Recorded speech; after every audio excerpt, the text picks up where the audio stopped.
എൻ്റെ പേര് ജയകുമാർ എന്നാണ്. ഇത് എൻ്റെ ഭാര്യ സുഗുണ, എൻ്റെ മകനും മകളും ഉണ്ട്.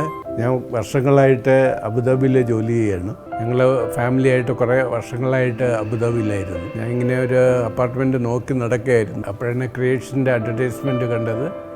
അതനുസരിച്ചിട്ട് ഞാൻ ഇവിടെ വന്ന് കണ്ടു, എനിക്കിഷ്ടമായി. ഒരു വീടിൻ്റെ സെറ്റപ്പിലായിരുന്നു, ഒരു ഫ്ലാറ്റ് വേണമെന്ന് ആഗ്രഹം ഉണ്ടായിരുന്നു. ഇവിടെ വന്ന് കണ്ടപ്പോൾ ഞങ്ങൾക്ക് ഈ ടെറസും എല്ലാം പെൻറ്റ് ഹൗസ് പോലെ കിട്ടിയായിരുന്നു. ലാസ്റ്റ് 2 ഇയേഴ്സ് ഞങ്ങളിവിടെ താമസിക്കുകയാണ്. ഇതുവരെ ഞങ്ങൾക്ക് ഒന്നിനും ഒരു ബുദ്ധിമുട്ട് തോന്നിയിട്ടില്ല. എൻ്റെ ഫ്രണ്ട്സിനും റിലേറ്റീവ്സിനൊക്കെ ഇത് ക്രിയേഷന് തന്നെയാണ് ഞാൻ റെക്കമെൻഡ് ചെയ്യാൻ പോകുന്നത്. Hi, I M Jaishankar. ഞാൻ ഒരു ഇൻറ്റീരിയർ ഡിസൈനറാണ്. ഇൻറ്റീരിയർ ഫുള്ള് ഞാനാണ് ചെയ്തത്. സുരേഷ് അങ്കിളുടെ ഭാഗത്തു നിന്ന് നല്ലതായിട്ട് സപ്പോർട്ടും ഉണ്ടായിരുന്നു.